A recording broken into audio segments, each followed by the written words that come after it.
मोक्षपदे सुख केले मोक्षपदे तुच्छ गिरिया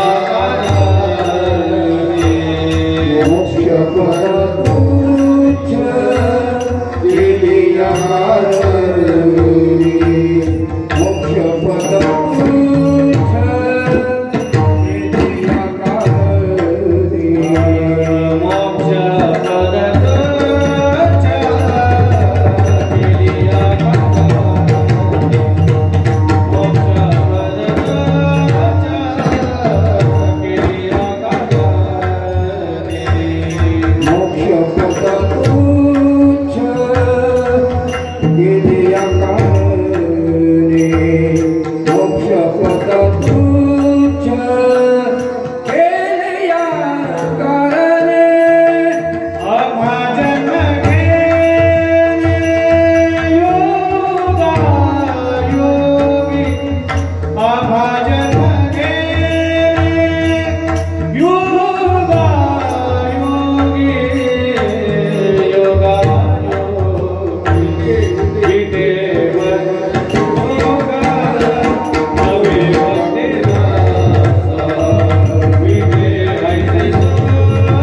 या कारणे मोक्ष पद तुच्छ केली या कारणे आम्हा जन्म घेणे विद्यायचे सुकर्म हे भक्तिरस पुढता पुढती आस सेवावी देवाची रूप धरविला आकार नेदू निराकार हो त्याची विद्यायचे सुकर्म हे भक्तिरस पुढता पुढती आस सेवावी तुका मने चित्त निवांत राहिले देईती पाऊले विदेवरी विद्यायचे सुकर्म भक्तिरस पुढता पुढती आस सेवावी विठाला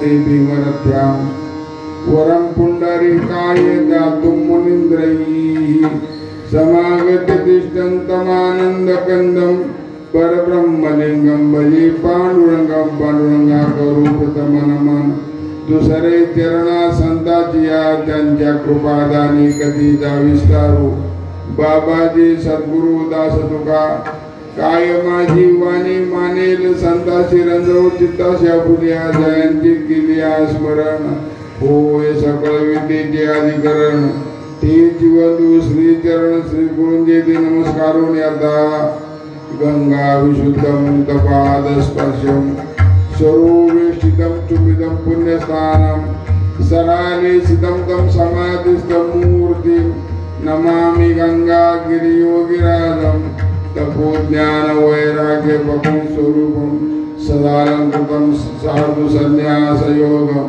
मुखे यस्य वेदांत शास्त्रार्थ नीतिम नमो नारायण गिरिम ब्रह्म स्वरूपम विठ्ठला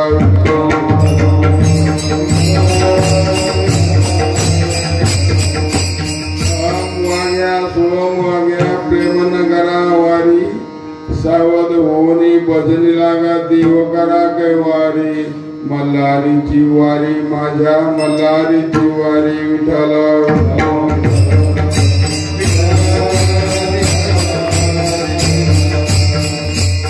मोक्ष पद तुच्छ केली या कारणे आम्हा जन्म घेणे युगायुगी विद्यायचे सुकर्मय भक्तिरस पुढता पुढती आस सेवावी प्रस्तुत भगवान परमात्म्याच्या भगवान खंडेरायाच्या जनता दलालांच्या आणि आपल्या सर्वांची सेवेकरता निवडलेला अभंग जगद्गुरु श्री संत तुकाराम महाराजांचा अत्यंत उत्कृष्ट असा आपल्या मनातील विचार आपल्या मनातील अपेक्षा आपल्या मनातील इच्छा भगवंता पुढे व्यक्त करणार असा आहे विठ्ठला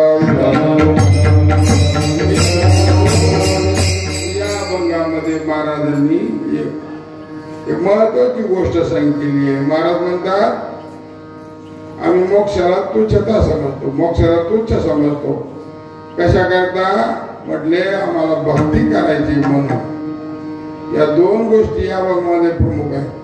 एक मोक्षाची तुच्छता आणि दुसरी गोष्ट भक्तीची अपेक्षा दोन महत्वाच्या पदाचा विचार आपल्याला करायचा.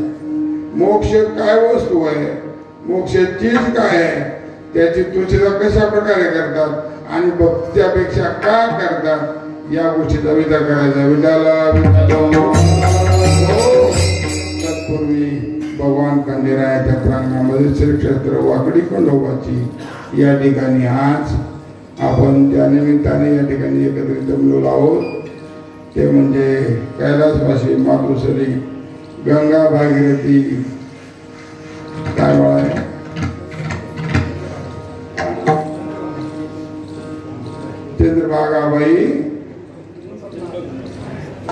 चंद्रभागाबाई त्र्यंबकलारे पाटील या आई सर्वांच्या आज प्रथम पुण्यस्मरण आहे.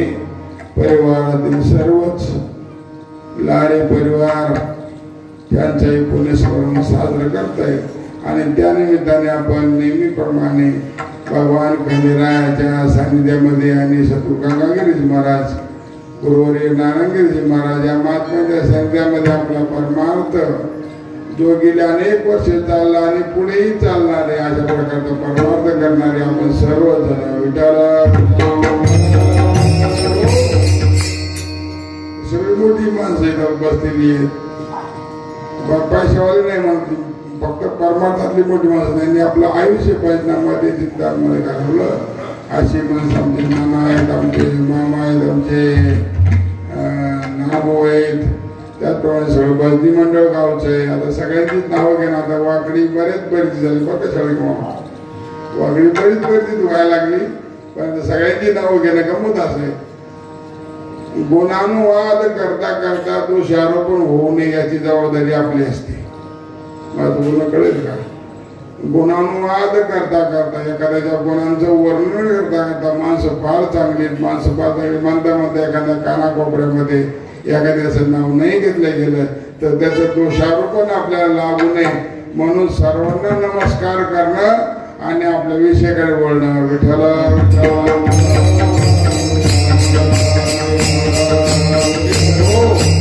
अभंग जगद्गुरु श्री संत तुकाराम महाराज यांचा आहे बरं का. आपण अभंग मोठा तसा अभंग ऐकल्यावर आपल्याला वाटत असेल बाबाचं डोकं आता साठीच्या पुढे फिरलंच थोडस. अभंग साधा सोपा घ्यायचा तो काय करता मोक्ष पद्धतीचे. पण आता मला सांगा एवढे भजने पेटीवाले चांगले सचिन महाराज म्हणजे वाजायला मला नाव माहिती अहो आमचा 82-83 पासूनचा परिचय आहे बाबा. नाही पण गमत हुशार माणसं किती ते सर राहिले आणि मला मात्र लाल बनवून टाकलं. होय तू सांगायची तू नको आमच्या भानगडीत पडू हे बायका पोराच्या तो होय सांगायची. किती हुशार अशी एवढं मित्र असतात का? खरं सांगा असे मित्र काय कामाचे? काय करावं अशा मित्राला? काही नाही कार्यक्रम झाला का जीव गावा पडतो दुसरं काय करू. विठाला आमचे आदरणीय गोरखभाऊ असतील त्यांचे गणेश भाऊ असतील सगळंच लहारे पाटील परिवार आपल्या या आईसाहेबांच्या ऋणातून उत्तीर्ण होण्याकरता सुंदर असं पुण्यस्मरणाचं सर्व पारमार्थिक खटाटोप केलेला आहे. मंडप तर आहेच. मंडप काय बाहेरून आणलेला नाही, ते आपला देवाचाच मंडप आहे. आणि स्पीकरही चांगला आहे, टाळपाजे चांगले, सगळे चांगले. फक्त खराब आहे तो महाराज. याचं कारण आपल्या सगळ्याला माहिती आहे. पुन्हा पण सांगून वेळ नाही घेत. तात्पर्य असं आहे जगद्गुरु श्री संत तुकाराम महाराज एका गोष्टीची तुच्छता घातात आणि एका गोष्टीची अपेक्षा करतात. ज्या गोष्टीची तुच्छता घातात त्याच्याबद्दल आणि ज्याची अपेक्षा करतात त्याच्याबद्दल थोडंसं बोलणं गरजेचं आहे. शास्त्र जर आपण उडकून पाहिलं, शास्त्र आपण धोंडाळून पाहिलं, शास्त्र जर आपण उचकून पाहिलं तर शास्त्र उतरल्या शास्त्रामध्ये एकच सिद्धांत आहे. प्रत्येक जीवाच्या अंतःकरणामध्ये एकाच गोष्टीची अपेक्षा आहे आणि ती अपेक्षा म्हणजे माझं दुःख कायमचं जावं आणि मला सुख कायमचं मिळावं. असं कोणाला वाटत नाही का दुःख फक्त 8 दिवसच जावं, 8 दिवसानंतर पुन्हा माझी शुगर व्याजासहित मला मिळालं असं मात्र कोणालाही वाटत नाही. बाबा सांगतो मद लागी दुःख व्हावे आईसे कोणी भावे ना जीवे अप्रार्थीलाही दुःख पावे. आपली अपेक्षा नसताना सुद्धा दुःख येत याचं कारण वेगळं. मला एवढंच सांगायचंय का जीवाला सुखाची गरज आहे आणि शास्त्र तेच सांगतात का हा सिद्धांत सगळीकडे आहे. कोणतेही तुम्ही ग्रंथ उचका, ज्ञानेश्वरी काढा, गाथा काढा, उपनिषद आहे ही शके न कट कृष्ण मंड मांडुकी आहे तरी तरी अमृतारगिरी छंदोकी झाले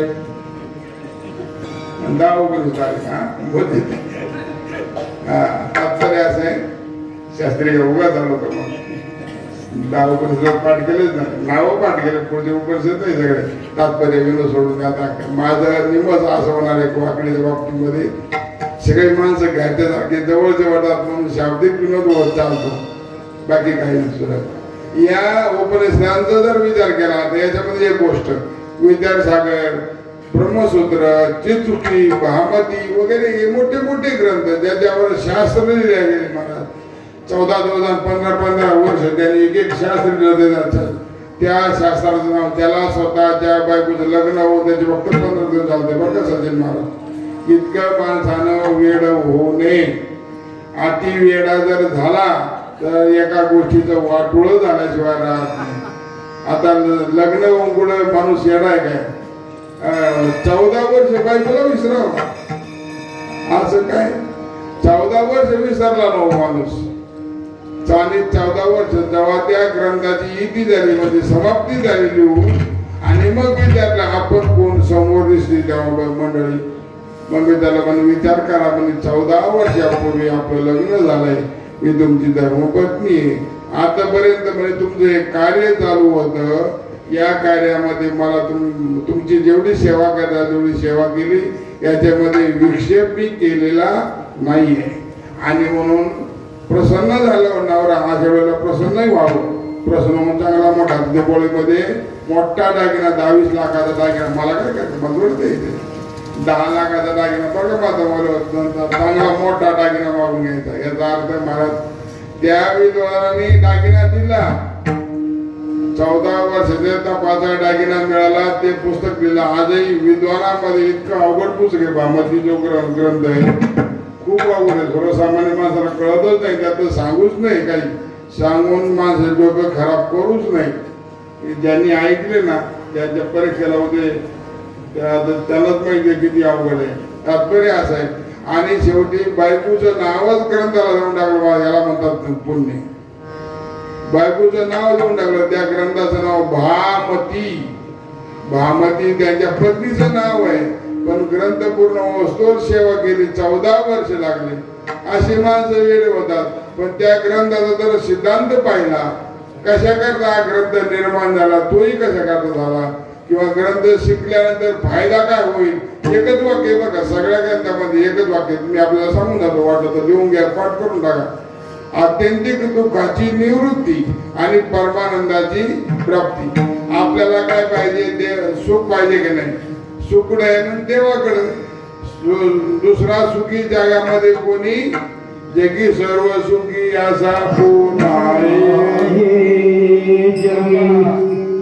ते काय प्रमाण नाही. ते रामदास महाराजांचं एक काय दासबोधात आहे ते, जगी सर्व सुखी असा कोण आहे, विचारे मना तुझे शोधून पाहे. बाबा हे कोण आहे जगा सुखी?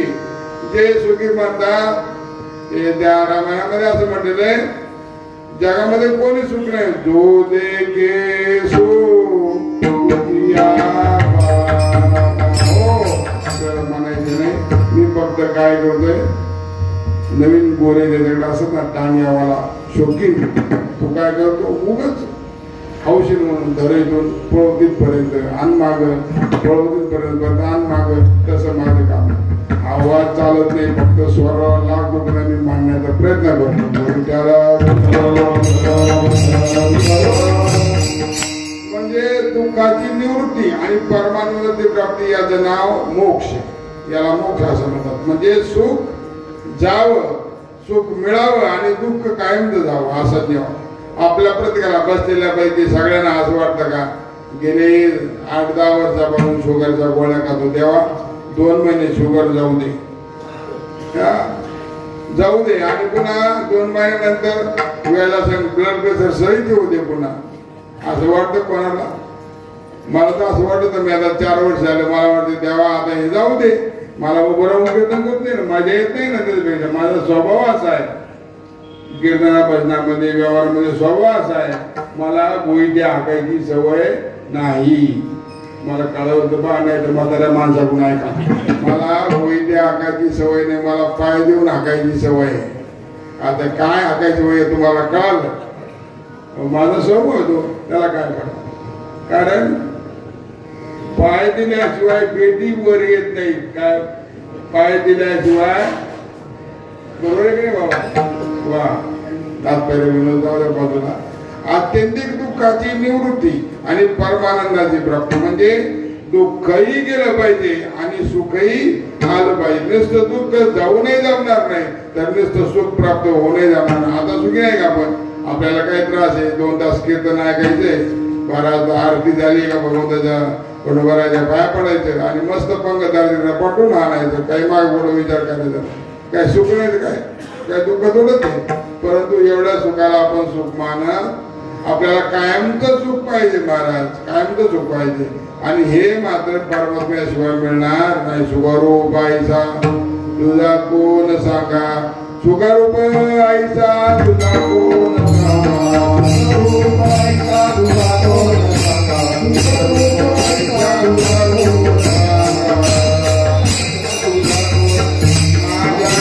सांगा,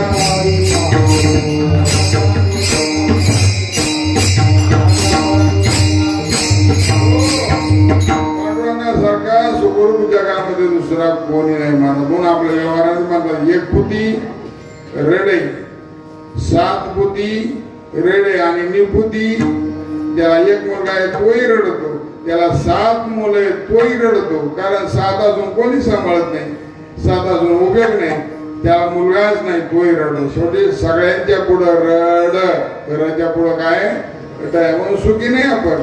त्या सुखाची अपेक्षा आपल्याला आहे आणि ते सुख मिळण्याकरता आपण रात्रंदिवस प्रयत्न करतो. सुखालागी करीशी तळमळ नामदेव महाराज सांगतात.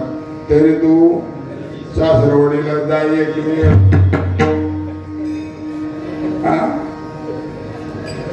जमलं नाही का? सुखालागी करीशी तळमळ तरी तू पंढरीशी जायला गेलो बाबा. अरे सुखरूप व्हायचं तुला तर सुख दुसरीकडे सुख नाहीच, फक्त तिथं सुख आहे. म्हणून त्याच्याकरता जर काय असेल तर मग काय, तरी तू पंढरीशी जाय एक वेळ. मग तिथं गेल्यानंतर मग तू अवघाची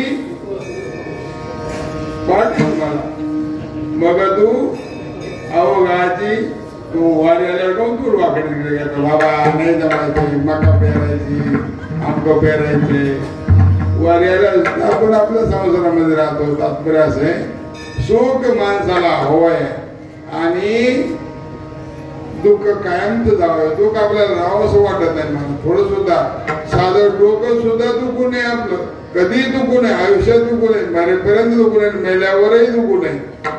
अशा प्रकारे म्हणून अशा सुखाची गरज आहे. आणि आता असं सुख मिळवण्याकरता सगळ्यांची परिस्थिती, म्हणून त्यालाच शास्त्रामध्ये मोक्ष असं म्हटलंय. ही जी अवस्था आहे ही मोक्षाची अवस्था आहे. आता इतका चांगला मोक्ष सहजासहजी मिळतो का बरं? नाही मिळत ना. उपनिषद आपल्याला असं सांगते बाबा त्याच्याकरता काय करावं लागतंय. पहिला एखादा चांगला गुरु पाहावा लागतो, मग त्याच्याकडे जावं लागतं. परीक्षा लोकान कर्मजितान ब्राह्मणो निर्योध मायाना चक्रटुक्तेन सगुणमेवा विगचे समीपानीम श्रोतेय ब्रह्मनिष्ठम. गुरुकडे जायचं, गीता सांगते. तिथे गेल्यानंतर फक्त नाही म्हणत गुरु आण पाणी ठेव पोहे, नाही नाही, पहिलं काम कर. पहिलं काय कर, तद्विधी प्रणिपातेन परिप्रश्नेन सेवा. अगोदर सेवा करावी महाराज, मग सेवा मिळतात. अगोदर सेवा करायची, मग काय, मग अपेक्षित आपुले. आणि तेही सांगतील कीर पुसले. ज्ञानोबा म्हणतात अगोदर सेवा करा, सेवा करून प्रसन्न करून घ्या आणि मग तुम्ही सांगितलं, तुम्ही विचारलं ते तुम्हाला सांगतील. अशी परिस्थिती आहे. मग गुरुकडे गेला असताना रेखाने हाताने जायचं नाही. आई बा गेल्यानंतर सेवा करायची. सेवा केल्यावर गुरु प्रसन्न होतात आणि मग प्रसन्न झाले का ते आपल्यावर कृपा करतात, आपल्याला ज्ञान प्राप्त करून देतात. शास्त्रामध्ये ज्ञानोबा यांनी गोड वर्णन केलं. ज्ञानोबा म्हणतात अगोदर आपल्या कर्माच्या द्वारे समोर त्याला संतुष्ट केलं पाहिजे. समोर तुम्हाला आता कोणी असो, बऱ्याच ठिकाणी तुम्ही लावून घ्या. जर एखादा नोकर असेल तर त्याचा कंपनीवाला असेल, विद्यार्थी असेल तर त्याचे गुरु असतील, स्त्री असेल तर पती असतील, या सगळ्या अगोदर प्रसन्न करून घ्यायचं सेवेनं. एकदा प्रसन्न केलं मग त्याची कृपा आपल्यावर होते आणि मग कृपा आपल्यावर झाली का प्रसन्नता हीच मग काय प्रसाद म्हणतो महाराज. म्हणजे कृपा होते आपल्यावर. म्हणजे सुकर्म कुसुमाची वीरा पूजा केली होय अपारा तुषाला ज्ञानोबाच्या आठवड्यामध्ये काय एकदा ते प्रसन्न झाले का मग प्रसाद झाले. आपल्याला प्रसाद देतात. प्रसाद काय? प्रसाद शब्दाचा नुसतं सत्यनारायण घ्यायचा खाऊन टाकायचा असा नाही. प्रसाद शब्दाचा अर्थ आहे त्याच्यामुळे सगळ्या दुःखांचा नाश होतो, त्याला प्रसाद असं म्हणतात. प्रसादी सर्व दुःखाना हानिरसोपजायते प्रसन्न चेतसो या सुबुद्धी पर्यवतिष्ठती. भगवान सांगतात अर्जुना प्रसाद तो आहे का जो खाल्ला असताना आपल्या सगळ्या दुःखाची निवृत्ती होते. याच्याकरता सगळं शास्त्र आहे. मग आता असा जो काही प्रसाद मिळण्याकरता मग गुरुकडे गेल्यानंतर गुरु काय करतात, आपल्याला अंतःकरणातले मनातील दोष घालवतात आणि त्याला मोक्ष प्राप्ती करून देतात. विठाला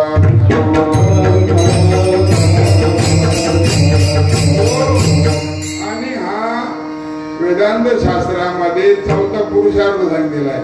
आपण म्हणतो ना त्या माणसाने खूप मोठा पुरुषार्थ केला.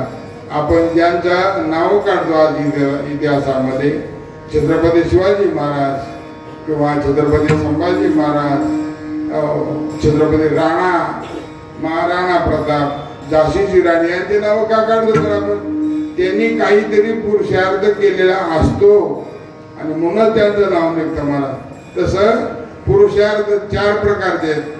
धर्म, अर्थ, काम आणि धर्म करणं हाही पुरुषार्थ आहे.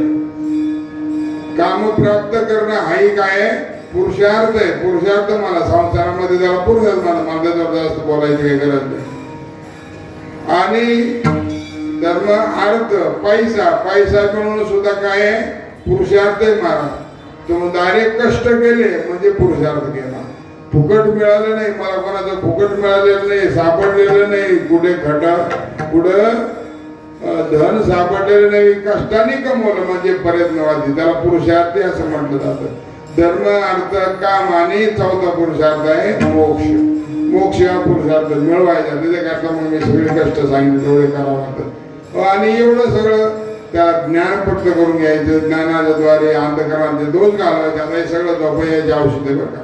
या मोठ्या मोठ्या गोळ्या आहेत, झोपी यायच्या. कीर्तनात बसल्या झोप येण्याकरता हे औषध आहे. तात्पर्य असं आहे का इतका अवघड नाही चालत, म्हणून मोक्ष प्राप्त झाला. आता तो मोक्ष म्हणजे काय, तुकाराम महाराज इतका अवघड मोक्ष असताना महाराज म्हणतात तुच्छ नाही मोक्ष, आम्हाला तुच्छ आहे मोक्ष, आम्हाला काही आम्हाला मोक्षाची गरज नाही असं का म्हणतात. तर याच्यातलं अनेश्वरच आहे ते कळाल्याशिवाय तुच्छता आपल्याला लक्ष देणार नाही. विठाला मोक्षाला तुच्छ का म्हटलंय, एखादी वस्तू तुच्छ का वाटते माणसाला, त्याची काही कारण सांगितले. तुच्छ का वाटते, ती वस्तू आपल्या उपयोगाची नसेल तर त्याबद्दल काय वाटते, तुच्छता वाटते. शास्त्रामध्ये आणखी सांगितलंय का ज्ञान जोपर्यंत वस्तूचं ज्ञान होत नाही त्याबद्दल त्या वस्तूबद्दल आपल्याला किंमत वाटत, काही महत्व वाटत नाही, तुच्छ वाटत ती वस्तू. उदाहरणार्थ मी हे समजा आता आमचे मित्र सुनील महाराज आता दिवाळीत त्याला बोनस मिळाला सरकारतर्फे ₹1,00,000 बोलत. त्यांच्या लक्षात आलं का बाबाला आपण आयफोन घेऊन द्यावा. मी असं काही म्हणत नाही, पण उदाहरण सांगतो फक्त आयफोन घेऊन द्यावा. तुम्ही ₹1,00,000 आयफोन घेऊन दिला, पण मला काय उपयोग आहे, मला साध्या फोनवर तर फार काही कळत नाही. मी फक्त फोन करायचं आणि घ्यायचं तेवढंच मला माहिती, बाकी कुठं नाही. पोराला विचार काय काय कुठं नाही करतात त्या फोनमध्ये, हे कुठं मला येत नाही. मी फक्त साधं काम म्हणजे ती वस्तू आपल्या पूर्ण कामाची नाही, त्या वस्तूबद्दल काय वाटते माणसाला, तुच्छता वाटत असते. त्याच्यापासून आनंद मिळाला तर गोडी वाटते, पण आनंद मिळाला नाही तर तुच्छता वाटते. म्हणून ज्ञान अशी वस्तू आहे ज्या वस्तूबद्दल आपल्याला त्यातलं ज्ञान झालं नाही आणि मग त्याच्याबद्दल आपल्याला काय वाटतं. कारण महाराज म्हणतात आम्हाला त्या ज्ञानाच्या द्वारे मोक्षाची तुच्छता वाटते, आम्हाला काही विशेष वाटत नाही. बरं तुम्हाला काही विचारायचं मग म्हटले अगोदर मिळावी मग तुच्छता करावी. वस्तू अगोदर जवळ असावी आणि मग त्याला नको म्हणावं किंवा त्याची तुझ्याची निंदा करावी किंवा त्याला नको म्हणून म्हणावं. अगोदर वस्तू पाहिजे ना, नाहीतर मग असं आहे वस्तू तर जवळ आलीच नाही पण अगोदरच अरे जाऊ दे काय करायचं त्याच्यात काय करायचं माणसाबद्दल मग तो माणूस कधी त्याला विचारतेच नाही, असा काही उपयोग नाही. वस्तू अगोदर मिळावी आपल्या जवळ यावी. म्हणून मग तुकाराम महाराजांना वस्तू मिळाली नाही का, मोक्ष मिळालं नाही का, माझं पूर्वपक्ष ध्यानात येईल तर पहा. जर तुकाराम महाराजांना मोक्ष मिळालं नाही का, तुकाराम महाराजांना मोक्ष नको म्हणतात, तुच्छ म्हणतात. मग मिळालं नाही म्हणून त्यांनी त्याचं म्हटलं का बद्दल असं नाही. तुकाराम महाराजांच्या बाबतीत जर पाहिजे तर तुकाराम महाराजांना मोक्षाचं ज्ञान होतं हे जरा ठेवा. मोक्ष माघारी कामरी दिलासी, मोक्ष माघारी कामरी दिलासी, मोक्ष माघारी कामरी दिलासी, मोक्ष माघारी कामरी दिलासी, मोक्ष माघारी कामरी दिलासी, मोक्ष माघारी कामरी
मोक्षामा घरी म्हणजे तुकाराम महाराजांना मिळाला नाही का? अहो मिळाला काय, त्यांच्या जवळच होता. तुकाराम महाराज म्हणतात मोक्ष आम्हाला मिळवायचा नाही, आमच्या जवळ आहे. कुठे? ते आमच्या गढुड्यात बांधून ठेवला मिळाला. गढुड्यात तो असे उघड गाठोडीस मोक्षाचे ते आम्हा नाही अवघड, काही अवघड नाही म्हटले. कुठे आमच्या आम्ही गढुडं बांधले आणि त्या गढुड्यामध्ये मोक्ष आहे. ज्ञानोबराय म्हणतात अरे आमचे संत समोक्षाला काही किंमत नाही देत, मोक्षाला काही किंमत नाही देत. सुंदर प्रमाणे बर का, भय नाही जन्म घेता आणि मोक्ष सुखा हानू लाथा, लाथ हाणण्याची तयारी. गमत सांगू तुम्हाला, मराठवाड्यात एक कीर्तनकार होते, मग कीर्तन मराठवाड्यात होतं आणि उन्हाळ्याच्या शब्दामध्ये असा काय राणा शब्द होता, तो बी जरा असं खाली, तिथे काही स्टेज वगैरे नव्हतं आणि जमिनीवर मोक्ष सुखा हानू लाथा म्हणता म्हणता चौजन्मी प्रमाणे नाटातलं आणि चाले लावून म्हटलं आणि त्यानं जोरात असं खाली लाथ हाणली, अशी जोरात लाथ हाणली. लाथ हाणल्याबरोबर खाली होता बावळीचा काटा. काय होता? भासकून घुसला तो काटा. काय याचा अर्थ असा महाराज, मोक्ष सुखाला लाथ आणणं, मोक्ष मिळवणंच पहिलं अवघड आहे, त्यापेक्षा त्याला लाथ आणणं. तुकाराम महाराज म्हणतात ही फक्त संतांनी करावं. तुकाराम महाराज म्हणतात आमच्या गढुड्यामध्ये. मला अजून एक प्रमाण सांगायचं तुकाराम महाराजांचं, आता नुसता गढुड्यात नाही, अजून सांगा. तुकाराम महाराज म्हणतात अजून मोक्ष ना त्याला आम्ही स्त्री बनवलं, स्त्री बनवलं आणि त्याच्या तिथे संघ लग्न लावलं. काय केलं? तिथे संघ आम्ही लग्न लावलं. यांनी सांगितलं दासी, नुसती दासी नाही, बायकोच करून घेतली. तुका म्हणे मुक्ती. पुढं परिणिली नवरी. नवरी म्हणजे काय? नवरी कोणाला म्हणतात? जिच्या संग लग्न लागलं जात, ती आयुष्यभर आपल्या गळ्यात लोडणं म्हणून राहते, त्याला काय म्हणतात? म्हणजे तुका म्हणे मुक्ती. मुक्ती म्हणजे मोक्ष. ती गळ्यात आमच्या जवळ आहे, त्याला काही गरज नाही. ज्ञानोबराय म्हणतात नुसती जवळ आहे अशी नाही हो. आमचे संत तुकाराम म्हणतात ज्ञानोबराय अधिक संत ते घेऊन वाटतात, वाकडीमध्ये येतात, कोणपराच्या मंदिरामध्ये येतात, वाटतात. पुरुषार्थ सिद्धी चौथी चौथी मध्ये कोणती धर्म अर्थ काम आणि मोक्ष. चौथं म्हटलं का मोक्ष झाला. पुरुषार्थ सिद्धी चौथी घेऊन आपल्या हाती रियाला भक्तीपंथी जगा देतो कैवल्याची सोडी बांधी करी. ज्ञानोबा म्हणतात देतात लोकांना वाटतात. आणखी सांगू का ज्ञानोबा म्हणतात तुकाराम महाराजांनी ज्ञानोबराचं वर्णन केलं बरं काय का अभंगामध्ये तुमच्या करताय सगळं तुम्हाला आठवण करता. तुकाराम महाराजांनी ज्ञानोबराचं वर्णन केलंय पण अरे ते त्यांच्या दारामध्ये सोन्याचा पिंपळ आहे. जे काय काय गरिबी श्रीमंत गरीब आहेत का ते त्यांच्याकडे काही कमी नाही. आणि त्यांनी गरीब पंक्ती उठवल्या. पंक्ती कशाच्या पंक्ती मोक्षाच्या पंक्ती म्हणे. त्याने घातली मुक्तीची गवांधी मिळवली मांदी वैष्णवांची. त्यांनी मोक्षाच्या पंक्ती उठवल्या. खा मोक्ष लागतो का घेऊन जा. तुकाराम महाराज तर त्या जो सुखरूप देव आहे त्याला पाठीमध्ये घेतलं आणि वाकडीच्या गल्लोगल्ली हिंडायला लागले. देव घ्या कोणी देव घ्या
कमी बोलत फक्त सिंगल म्हणा विडाला देव घ्या कोणी देव घ्या कोणी देव घ्या म्हटले म्हणजे तुकाराम महाराजांना मोक्ष प्राप्तही होता. तो त्यांच्या जवळही होता. त्या मुक्ती संघाना मोक्ष संघ त्यांनी लग्न लावलं होतं. एवढा मोठा जवळ असताना तुकाराम महाराज तुच्छ का म्हणतात याचं एकमेव कारण असं आहे. काही वेळेला दुसरं त्याचं कारण सांगितलं का मोक्षाला तुच्छ म्हणण्याचं कारण काय म्हटले काय नाही चला आरती सुरू होईल आली गेला गेला म्हणजे विठ्ठल करून टाकायचं जो पहिला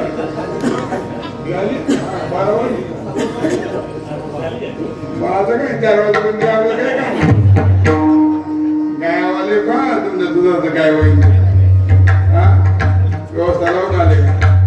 मला असं नाही चालत. मला एकदा घरदार सोडला कोणा मागं फिरून पाहिजे जाळवणी संसार पैसलू अंगणी संसारा आगी आपुलेनी हाती. तुकाराम महाराज काय परखड बोलता तो. आपल्या हातानं माग आग लावायची झोपडीला आणि पुन्हा माग कसं जळतं हे फिरून सुद्धा पाहायचं. त्याला म्हणतो वारकरी विठाला विठाला तात्पर्य असं आहे. असा मोक्ष आणखीन एक कारण आपल्याकडे होतो अगदी 2 मिनिट मध्ये.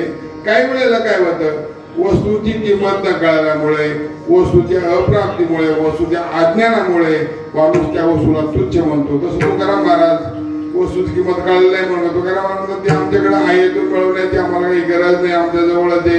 या सगळ्या गोष्टी आणखीन एक छोटस करायला जातो. कधी कधी असं होतं एखादी वस्तू माणसाला अप्राप्त असली का अप्राप्त माणूस त्याच्याबद्दल तुच्छता पूर्ण करतो. आणि ते आपली एक मराठीमध्ये म्हण आहे म्हण आंबट कोणाला काय आंबट ओल्याला द्राक्षी वा धन्यवाद असं याचा सिद्धांत आहे. कधी कधी असं होतं एक कोला त्याला ताण लागली म्हटलं तर काय करावं चला इकडे शेजारी म्हणजे आपल्या द्राक्षाचा बाग आहे त्याला चांगले घडं लागले आपण 2-4 द्राक्ष खाऊ आपली ताण भागल थोड्या वेळानंतर पुढं पाणी पिऊ. गेलं तिथं पण उडी मारायला लागलं पण त्या द्राक्ष काही तोंडात येणं बराच प्रयत्न केला उड्या मारायला सगळं केलं पण त्याला एकही द्राक्ष त्याच्या तोंडात आला नाही. निघालं बाहेर जाऊ द्या म्हणे काय करायचं जाऊ द्या म्हणे. त्याला भेटला उंट. कोण भेटला दुसरं प्राणी घ्या ना उंटाला घोडा भेटला समजा घोड्याला काही ताण लागलं तर घोडा भेटला मग डायरेक्ट बोलले दादा कुणीकडे निघाले इकडे ते म्हणे मी गेलो होतो म्हणे चल म्हणे चल तेव्हा आपण द्राक्ष होऊन दोघं होडी मारू पलीकडे द्राक्ष होऊन काय खराय म्हणत त्या द्राक्ष काय एकही चवत नाही आंबट आहे म्हणून सगळे आता हा आंबट म्हटला का म्हटला प्रयत्न करूनही मिळालं नाही म्हणून तसं तुकाराम महाराजांना प्रयत्न करून मोक्ष मिळाला नाही म्हणून तुच्छ म्हणतात का मोक्षाचे जे पद तुच्छ म्हणतात का तुकाराम महाराज त्याचं थोडं एका वाक्यात होतं असंही महाराज मोक्ष म्हणजे काय पाहिजे एका शब्दार्थ समजून घ्या मोक्ष म्हणजे तुकाराम महाराज म्हणतात फक्त एका ठिकाणी जाणं कुठली उपाधी नसणं त्याला काही काम नाही धंदा नाही काही कोण घेण्याचा विचार नाही काही नाही फक्त पडून राहायचं ते म्हणजे कसं आहे वैकुंठ कोपट जुनाट झोपडी हे जसं आहे ना काही न करणारा माय आणि ठरला बसलेला माणसा असतो तसा मोक्ष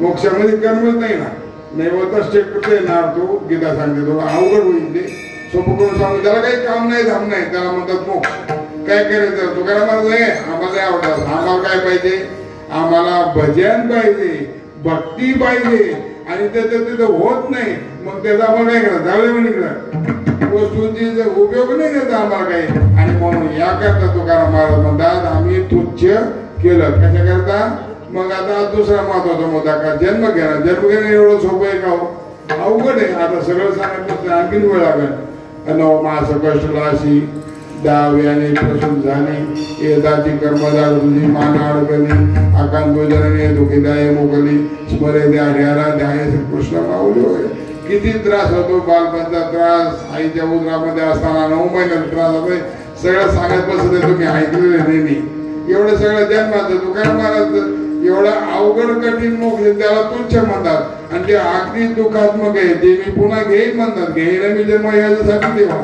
याचा अर्थ काय अरे बाबा मोक्षाला गेल्यानंतर तिथं जन्म नाही मुक्ती आहे जन्म नाही पुन्हा पण भजन नाही नव्हत त्याच्याकरता जन्म घ्यावा लागेल शरीर लागेल ना तोंड लागेल ना तोंड तर जन्म घेतल्याशिवाय मिळत नाही महाराज त्याच्याकरता महाराज म्हणतात आम्ही हे सगळं काय केलंय मोक्षाची पद्धत तुच्छ केले कशा करता अभंगाच्या पहिल्या जन्माच्या उत्तरार्धामध्ये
म्हटलं तुम्हाला कंटाळा येत नाही का उठला का सुटला का ते उलटा सुटला का ते नितीन महाराज म्हणते कधी कधी काय रे उलटा सुटला महिन्यात त्याला बुद्धांगाला त्याला पंचांगाला चतुर्थी कंटाळा नाही ना तुम्हाला म्हणजे बाबा भक्ती अशी एक वस्तू आहे भक्तीचा आनंद जर यायला लागला भक्ती आनंद घ्यायला लागला तर माणूस तो वर्षानुवर्ष करतो जन्मोजन्मी तेच करावं असं वाटतं महाराज म्हणतात म्हणून भक्ती करण्याकरता आम्ही पुन्हा काय करू जन्म म्हणून आम्ही मोक्ष पद तुच्छ केले या कारण हे कारण आम्हाला मिळाला पण आम्हाला कळाला पण तो आमच्याजवळ आहे पण आम्ही जो लोकांना वाटू शकतो तरी सुद्धा आम्ही त्याला तुच्छ समजतो का भक्ती करण्याकरता जन्म घेण्याकरता भक्ती जन्माशिवाय भक्ती होत नाही म्हणून कारण का भक्ती सुख असं आहे एकदा जर भक्तीची चव लागली चट लागली ती पुन्हा कधी विटत नाही महाराज दुसऱ्या जन्मामध्ये विटे ऐसे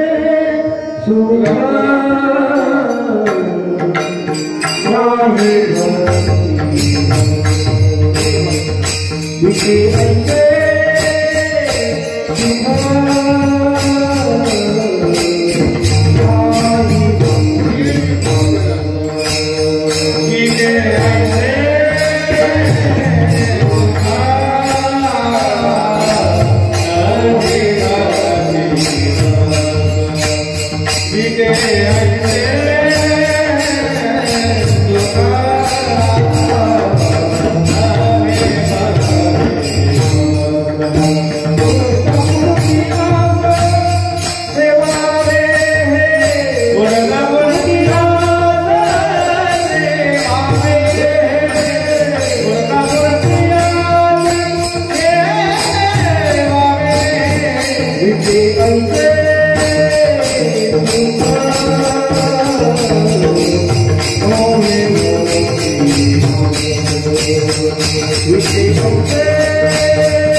भक्तिरस कधी मिटतच नाही महाराज.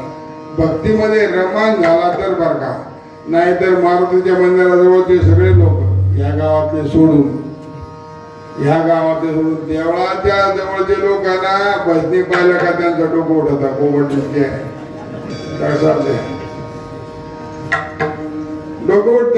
आले का दोन आता आले बर काही, आता टाळ कुठे आले कोण, आता एकदम 12-1 वाजेपर्यंत इवळत बसतील.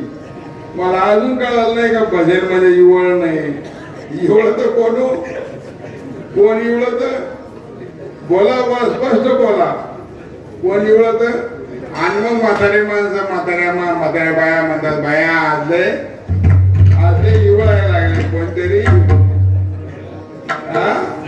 बोला ना पुढचं तुम्ही भाषणामध्ये. इवळलं कोणाचं काम आहे महाराज, आपलं काम भक्ती करतात हो. आपण आनंद घेतला नाही. ह्या गावाचं भाग्यत्व रे. मी अनेक वेळेला बोलतो, आजही बोलतो. 4 सप्ते केले सद्गुरू गंगागिरी महाराजांची. ही काही साधी पुणे का या गावाची, वाकडी गावाची 4 सप्ते केले आणि 4ही सप्त्याचा आनंद घेतला. मला एका सप्त्यामध्ये आपण पाहतो की आता 200+ वर्ष झाले सप्त्या, त्यापैकी 4 सप्ते या वाकडीकरांनी केले. तुम्हाला लागेल तेवढे धन्यवाद. आता साहेब महाराज काय तो आनंद मिळतो. टाळकरी दर 3 ते 6 ते 3 ते 6 चा पारा सपून दुसरे टाळकरी आले ना, तो म्हटला नाही माझी चाल झाली, मला एवढी चाल म्हणून देते. 3 वाजून गेले चाल म्हणून ते फक्त शेवटचं चरण राहिले म्हणून ते दुसरं म्हणून घे. त्यानं जर जास्त जरा अवघड चाल लावली ना, त्याला खाली वाढ लावतात, त्याला जाल बळतो टाइम संपला. याला म्हणतात भक्ती. मला लोक अजिबात जागा देत नाही. या गावाची जागा आहे, खंडोबावाडी जागा आहे ना, दुसऱ्या वाडी जाती तर उभा हनुमानवाडी जाती देऊन उभं राहू शकत नाही. त्याच्या जागा ठरलेला आहे. याला म्हणतात भक्ती, याला म्हणतात आनंद. आता साहेब भक्ती काही सामान्य आहे का? अहो 700+ वर्ष झाले. किती 750+ अधिक वर्ष झाले. अजूनही आपल्याला रोगबाधा लोचनी सुख झाले हो साजनी. आपण दुसरा अभंग का निवडला नाही हो. वारकरी संप्रदायामध्ये कमी विद्वान लोक आहे का? विद्वान लोक आहे. आता हा अभंग 700+ वर्ष झालेत म्हणून आता तो बंद करा, आता दुसरा काढू, दुसरा म्हणा. नाही महाराज अजून अभंग बदलला. आणि तुम्ही खात्री ठेवा का आपण तुम्ही आहोत किंवा चंद्र सूर्य जोपर्यंत आहे ना तोपर्यंत रोगबाधा लोचनी दुसरा येणार. मंत्र म्हटले बदला ना मंत्र. आता रामकृष्ण हरीच मंत्र काय भजनाच्या प्रारंभी रामकृष्णाच काय म्हणायचं, दुसरा काय म्हणे. आता दुसरा मंत्र म्हणा ना, माझ्या सासऱ्याचं नाव घ्या, माझ्या मेवण्याचं नाव घ्या, माझ्या कोणाचं नाव घ्या. नाही महाराज तो कसा आहे असू द्या, आम्हाला त्याची काही घेत नाही. पण आम्ही कोणाचं नाव घेणार याला भक्ती मला विटका नाही आला. आणि मी तुम्हाला सांगू का दादा फक्त 9 आहे. किती नानाबा रायाच्या पसायदानाच्या फक्त 9 आहे. मोजून पहा अजून आता 20 देवे इथून सुरुवात 9 आहे. पण त्या 9 ओव्यांनी जे जग जिंकलं महाराज. जगामध्ये तुम्हाला सांगू ठेवतो, जगामध्ये आपल्या या समाजाच्या कल्याणाकरता अनेक लोकांनी देवाला त्यांच्या आराध्याला जे मागितलं, आता संप्रदाय म्हणलं का आराध्य मधून तो मागणारा बोलतो, त्यांनी जे मागितलं ना त्या मागण्यामध्ये आणि माऊलीच्या मागण्यामध्ये जमीन आसमानचा फरक. आजपर्यंत एकही संत असे झालेले नाही आपल्या या भूतलावर ज्यांची मागण्याची बरोबर आमच्या ज्ञानोबरायचा प्रसाद करेल.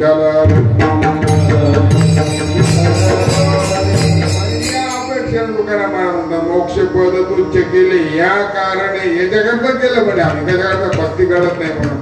पुढं काय आम्हाला विटे आहे जे सुख नव्हे भक्तिरस. भक्तिरस कधी विटत नाही. आणि ते एकदा खाल्ला का खादले जी खावे वाटे जे जे भेटे आवडे. एकदा वाईटला गेलं ना मग का करतो पुन्हा वाईटला का जातो नाही महाराज. त्यावेळेस ती वेळ आली वर्षाचे ते दिवस आले का त्या माणसाला वेळ लागते. चला आता जायला पाहिजे आपण. आपल्या परिसरात काय असा बराच परिसर मोठा समजूया का सद्गुरू गंगागिरी महाराजांचा सप्ताह दर्शन करून आला नाही असा एखादा माणूस सापडत. भले तो भजनाला शेत तो 8 दिवस जाणार नाही, पण एकदा तरी दर्शनाला गेल्याशिवाय राहायला कोणी माणूस आहे एखादा बसलेल्या पैकी आहे कोणी एखादा नाही मला. याचं कारण आहे आपल्या अंतःकरणात ती भक्ती रुजलेली, ती भक्ती ज्ञानोबराय तुकोबाराय ती भक्ती रुजवली आणि म्हणून ती कधी न विटणार आहे. विटतच नाही महाराज. विटायचे सुख होय भक्ती रस ते कारणच आहे. पुढं ती आस शिवावी पुन्हा पुन्हा खावेच वाटतं. याच्याकरता आम्ही आणि त्याच भक्तीच्या जोरावर आम्ही देवाला नामरूपाला आणलं आणि आता आम्ही त्याला पुन्हा त्याच्या मूळ स्वरूपामध्ये जाऊ देणार नाही. तिसरं त्याला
देवाला आकाराला आणले आणि नामरूपाला आणलं. भक्तीचंच बळ होतं ते.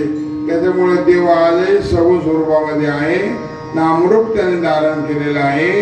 आणि आता आम्ही देवाला यातून बाजूला जाऊ देणार नाही. पुन्हा त्याच्या होऊ निधी निराकार होऊ देणार नाही मला. म्हणून देवाला रूप धरायला लावलं. याचं कारण काय फक्त भक्ती आहे.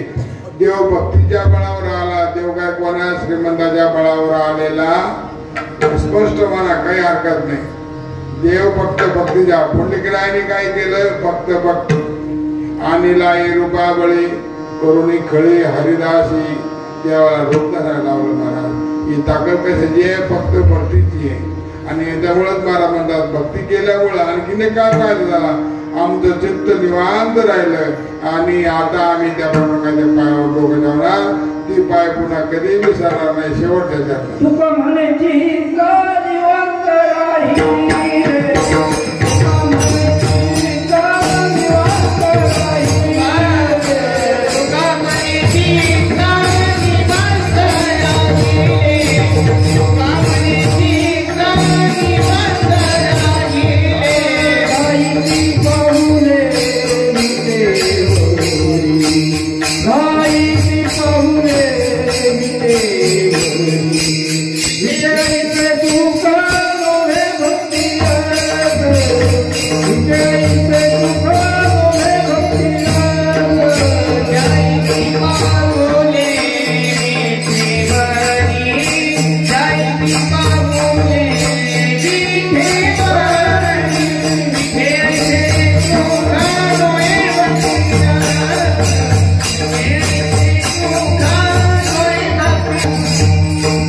निवांत राहिली.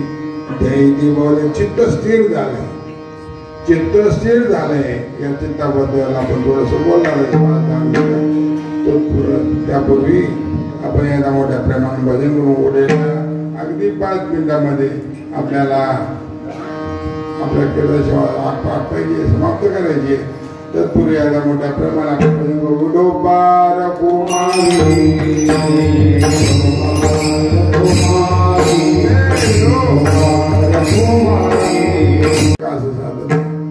त्या साधनाद्वारे चित्त स्थिर राहते.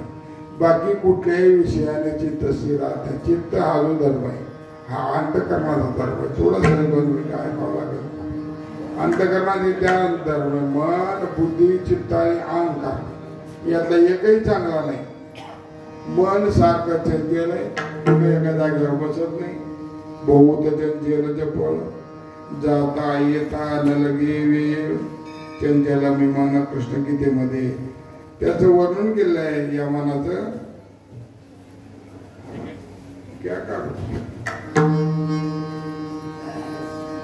आणि त्या मनातून बाजूला जाण्याकरता. पण परमार्थामध्ये या 4 पैकी फक्त एकच लागत. फक्त चित्त लागत.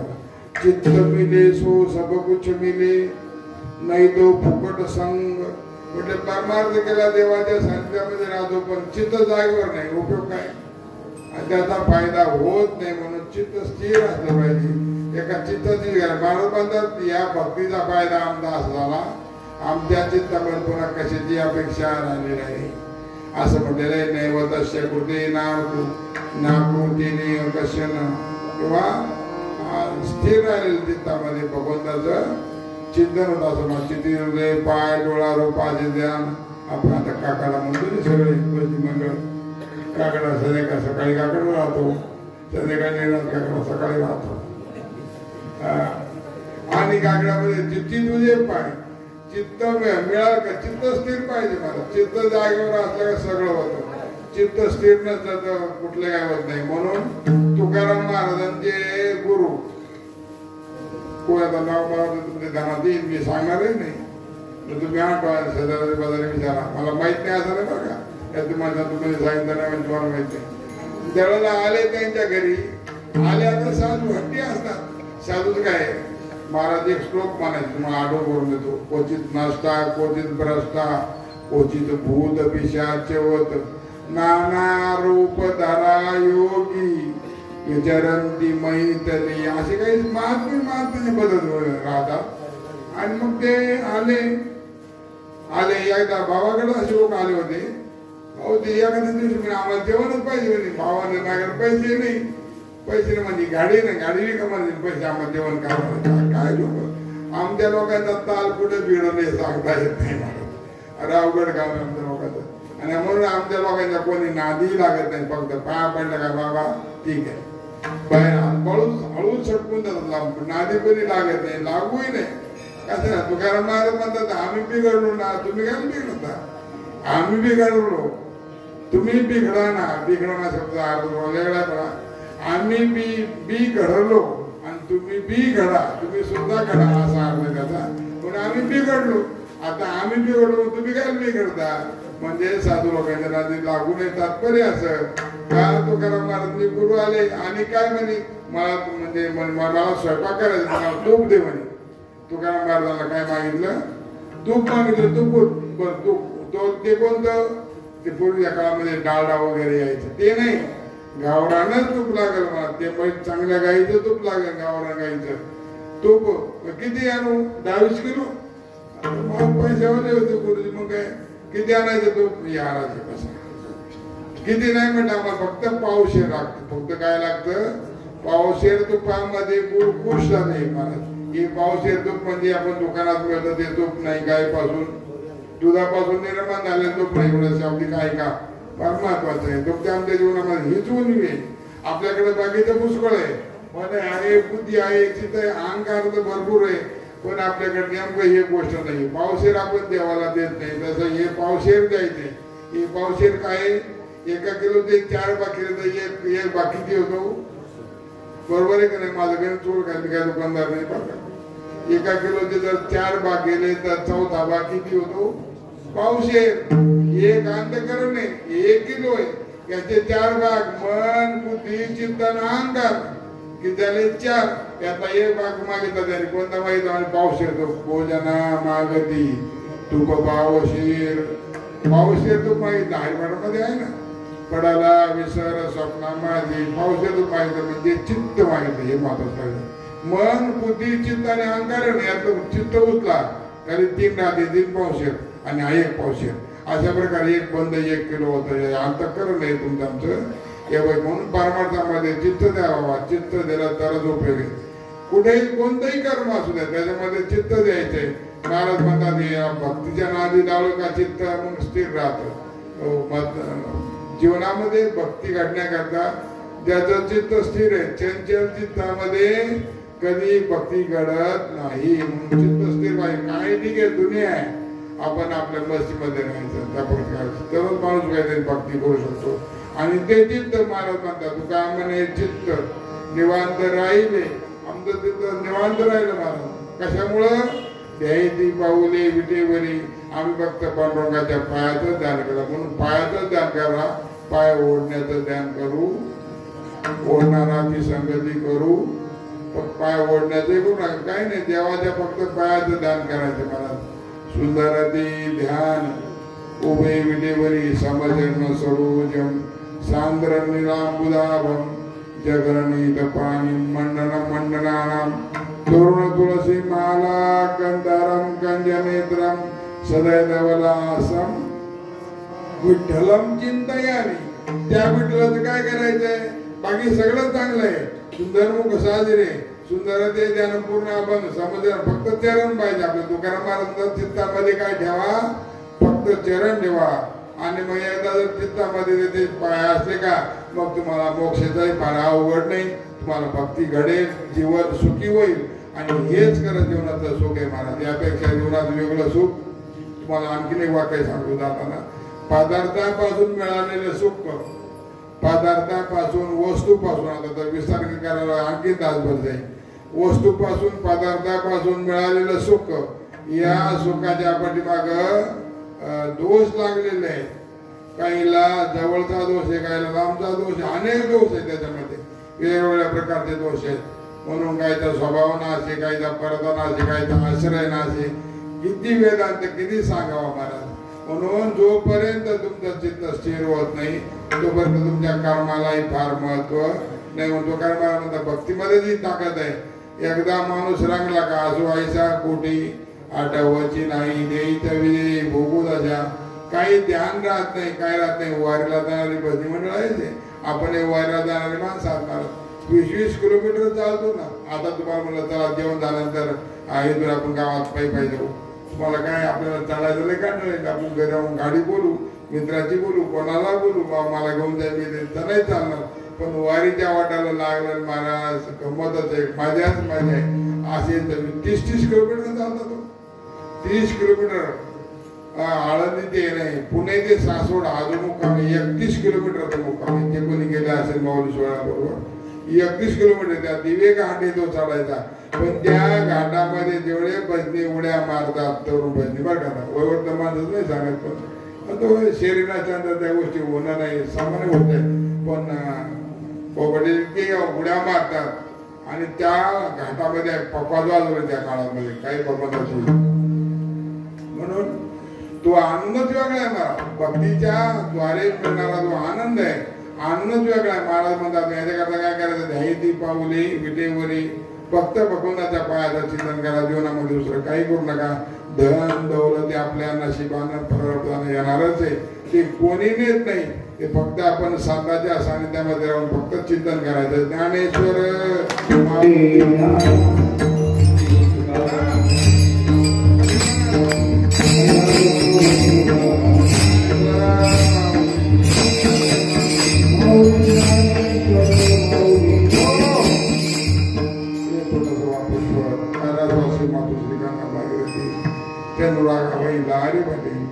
आई आईसाहेबांच्या पायावर ठेवतो आणि त्यांनी मला सेवा करण्याची संधी दिली आमची बरं बोलणारे असेल त्यांचे बंधू असेल सगळे घरातले परिवार तिले पिले सगळे त्यांचे तुम्हाला सगळ्यांची नाव माहिती नाही त्यांनी काही लिहूनही दिले नाही. आता तुम्ही सांगा कोणते ग्रंथ सगळे तात्पर्य असे. आई छोटीशी सेवा आई साहेबांच्या पायावर ठेवू. आज सुनील महाराज आले, त्यांनी खूप सुंदर आता पकवान 2 दिवसांनी वाजवला आज. त्यांनाही धन्यवाद, भजी मंडळालाही धन्यवाद. अशा प्रकारे वेळोवेळी म्हणायची का बर पुन्हा एकदा म्हणून आपल्या सर्वांना धन्यवाद देतो. आमची सगळी मंडळी समोरची आता मी मागे सांगितलं नावं घ्यायची नाही. सगळीच माणसं ओळखीचे, कोण ओळखीचं नाही आणि कोणाचे उपकार माझ्यावर नाही. सगळ्यांनी आमचे शेळके मामा सुद्धा आहेत ना. का हो शेळके मामा, तुम्ही खांबार ठिकाणी दिले नाव म्हणे ध्यानात. सगळीच मंडळी बस सगळे म्हणे. म्हणून मी नेहमी हात जोडणं सगळ्यांना एकदा मोठे नमस्कार करायचा आणि माझी सेवा संपवायची. विठ्ठल जय